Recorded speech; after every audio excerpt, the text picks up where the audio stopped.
Confirm ticket. आज मधु हर दिन की तरह नियत समय पर स्कूल जाने लगी। स्कूटी स्टार्ट नहीं होने के कारण जल्दबाजी में बस पकड़ी।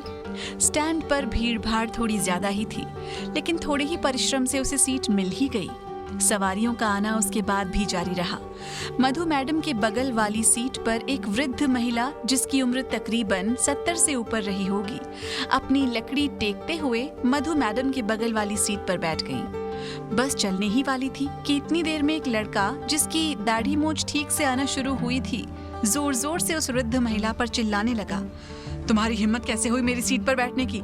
टिकट कंफर्म करके बैठना चाहिए था। सीट मेरी है, आप प्लीज यहाँ से उठ जाइए। उस लड़के की तेज आवाज बस की अन्य सवारियों की आवाज को दबाने के लिए काफी थी। सब सवारियों का ध्यान अब उस वृद्ध महिला और उस लड़के की तरफ ही था। वृद्ध महिला जिसे ठीक से बोला भी नहीं जा रहा था, बार बार यही कह रही थी, बेटा मैं तो ठहरी अनपढ़, तू बार बार क्या कन्फर्म कन्फर्म बोल रहा है, मैं तो कुछ समझ नहीं रही हूँ। अभी उस वृद्ध महिला की बात खत्म ही नहीं हुई थी, इससे पहले ही उस लड़के ने बात काटते हुए कहा, कन्फर्म नहीं बुढ़िया, मैं कन्फर्म बोल रहा हूँ। इसका मतलब होता है सीट पक्की। जब तुझे खुद को अक्ल नहीं थी तो कम से कम मुझ जैसे किसी समझदार को पूछकर ही बैठ जाती। बेटा इसमें पूछना क्या, मुझे सीट खाली नहीं मिली, ये सीट खाली थी तो मैं यहाँ बैठ गई। लड़का बोला, बुढ़िया मैं नीचे कुछ खरीदने गया, इसका मतलब ये तो नहीं है कि कोई भी मेरी सीट को खाली देखकर बैठ जाएगा। लड़के ने बोलना जारी रखा। लड़के के साथ साथ उसकी लड़ाई की आवाज भी तेज होती जा रही थी। पास में बैठी हुई मधु मैडम का गुस्सा और त्योरी दोनों चढ़ने लगे थे। आखिरकार वृद्धों का सम्मान भी तो कुछ होता है। सुनिए भाई साहब, क्या नाम है आपका?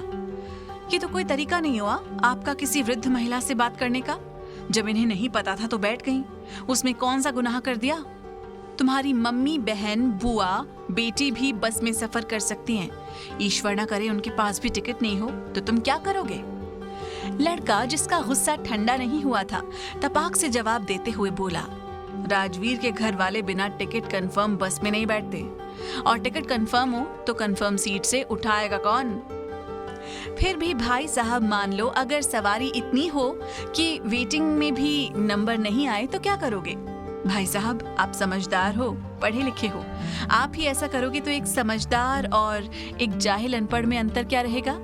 अगर तुम अपनी सीट इन दादी जी को भी दे देते तो अगले स्टेशन में उतरकर मेरी सीट आपको दे देती। जिंदगी तो ऐसे ही चलती है। आओ माँ जी, मेरी सीट पर बैठ जाओ। उसे वृद्ध महिला को अपनी सीट पर बैठाकर मधु मैडम खड़ी हो गईं। कुछ देर बाद मधु मैडम का स्टैंड आ गया। उसे तकलीफ इस बात की नहीं थी कि उसे कंफर्म सीट होने पर भी खड़ा होकर आना पड़ा, बल्कि खुशी इस बात की थी, अगर इतनी सवारी में से किसी एक ने भी उसकी बात को धारण कर लिया तो फिर किसी वृद्धा को बिना कंफर्म टिकट लेकर खड़ा होकर नहीं आना पड़ेगा।